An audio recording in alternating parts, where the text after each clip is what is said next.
مالک بن دینار رضی اللہ تعالیٰ عنہ حج کرنے کے لیے پہنچنے کے بعد اب دیکھا وہاں پر لاکھوں کا مجمع ہے، یعنی حج کرنے لاکھوں آدمی گیا تھا، لاکھوں انسان گیا تھا۔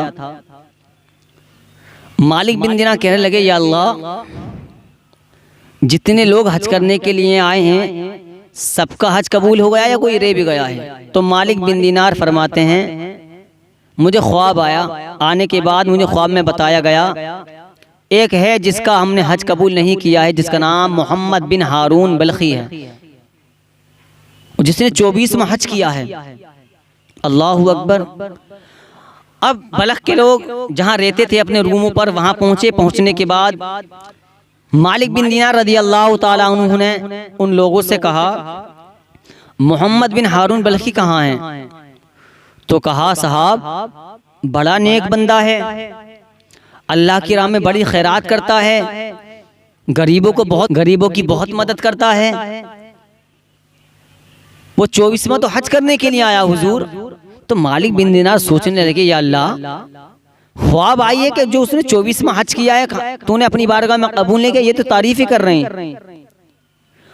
لوگوں نے بتایا کہ فلاں پہاڑ کے پیچھے وہ اللہ کی عبادت میں مشغول ہے، اللہ کی عبادت کر رہا ہے، وہاں پہنچ جائیے۔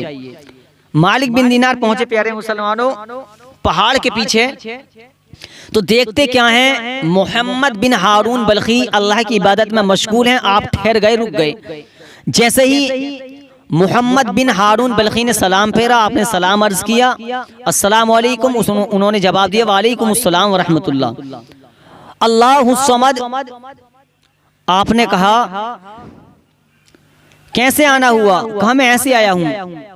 تو محمد بن ہارون بلخی کہتے ہیں تو ایسا نہیں آیا، تجھے بھیجا گیا ہے۔ کہا کیا ہوا؟ کہ مجھے معلوم ہے کہ جو میں نے 24واں حج کیا ہے اللہ تعالیٰ نے اپنی بارگاہ میں قبول نہیں کیا ہے۔ کہا تمہیں کیسے معلوم؟ تو ہارون بلخی کہنے لگے مجھے معلوم ہے جو میں نے 24واں حج کیا ہے اللہ تعالیٰ نے اپنی بارگاہ میں قبول نہیں کیا ہے۔ اللہ الصمد۔ اب مالک بن دینار کہتے ہیں تجھے کیسے معلوم؟ کہا جب بھی میں حج کرتا ہوں، اور سنو تو صحیح، میں ارکان طواف بھی کرتا ہوں، ارکان صفا مروہ پہاڑی کے چکر بھی لگاتا ہوں، میں سنگ اسود بھی چومتا ہوں، میں تمام عبادتیں کرتا ہوں، لیکن جب حج کا مہینہ ختم ہوتا ہے تو کوئی نہ کوئی اللہ کا ولی آتا ہے اور یہی پیغام سنا کر جاتا ہے اے بلخی جو تو نے حج کیا ہے اللہ تعالیٰ نے اپنی بارگاہ میں قبول نہیں کیا ہے۔ اور مالک بن دینار فرماتے ہیں اب میں اس کا گھٹوا پکڑ کر بیٹھ گیا، یعنی کہ اس کے قدموں میں بیٹھ گیا۔ میں کیا دیکھتا ہوں کہ اس کا ایک ہاتھ نہیں ہے۔ اللہ الصمد۔ اب وہ کہتے ہیں، اب مالک بن دینار کہتے ہیں مجھے بتا تو صحیح تیری ایسی کون سی خطا ہے جو اللہ تعالیٰ نے تیرے حج کو قبول نہیں کیا ہے؟ اب وہ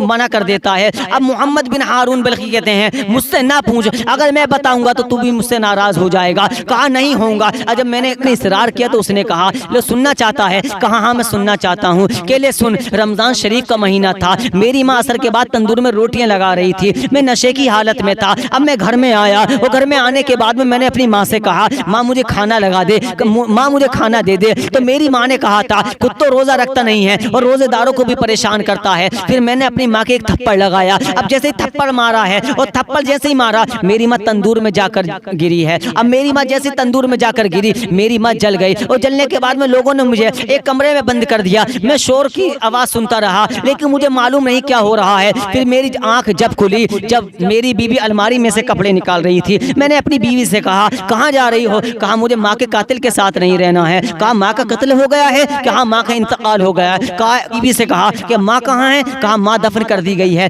ماں کو دفن کر دیا گیا ہے۔ کہا مجھے کیوں نہیں بتایا؟ تو اس کی ماں نے کہا تھا، یعنی کہ تیری ماں نے کہا تھا کہ اس کو نہ بتانا۔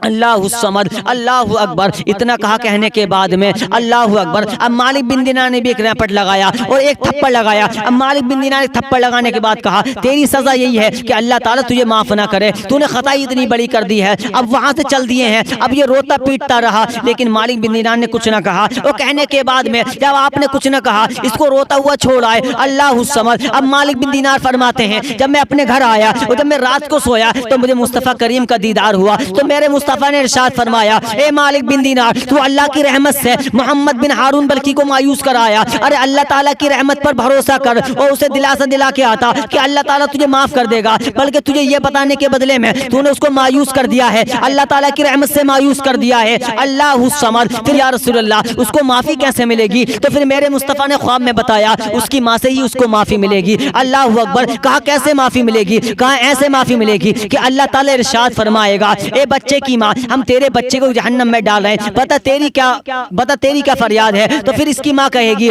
ہاں ڈال دو، اس کو سخت سے سخت سزا دو۔ اللہ اکبر۔ پھر اللہ تعالیٰ ارشاد فرمائے گا اے فرشتوں اس کو پکڑو اور جہنم میں ڈال دو، پھر اس کو جہنم کی طرف لے جایا جائے گا۔ اب یہ مڑ کے دیکھے گا ماں تیرا بیٹا جہنم میں جا رہا ہے، کچھ فریاد کر رہا ہے لیکن ماں کچھ نہیں کہے گی۔ پھر دوسری مرتبہ بھی یہی ہوا، پھر تیسری مرتبہ یہی ہوا، پھر چوتھی مرتبہ اس کی ماں کو خیال آئے گا اور آنے کے بعد میں کہے گی یا معاف کر دیا ہے تو بھی میرے بیٹے کو معاف کر دے۔ پیارے مسلمانوں یہ ماں کی ممتا ہوتی ہے۔ ارے ماں ہم چاہے والدین کے ساتھ میں ہم چاہے کتنا بھی ظلم کر لیں لیکن والد کیا تم نے نہ دیکھا جب ہم بیمار ہوتے ہیں، جب ہم ہاسپٹل میں ہوتے ہیں، جب ہماری ڈرپ لگی ہوتی ہے، ہمارے بوتل لگی ہوتی ہے تو ہم پوری رات تو آرام سے سوتے رہتے ہیں، لیکن ایک ماں کی ممتا ایسی ہے ہماری چارپائی کے قریب، ہمارے ڈبل بیڈ کے قریب ماں پوری رات جاگ کر گزار دیتی ہے۔ پیارے مسلمانوں والدین کی خدمت کرو، قسم خدا کی اگر والدین کی خدمت، اگر تمہاری خدمت سے والدین مسکرا گئے تو ادھر تمہارے والدین مسکرائیں گے، ادھر مدینے والا مصطفیٰ مسکرائے گا، ادھر مدینے والا مصطفیٰ مسکرائے گا۔ اللہ تعالی ہم سب کو والدین کی خدمت کرنے کی توفیق عطا فرمائے۔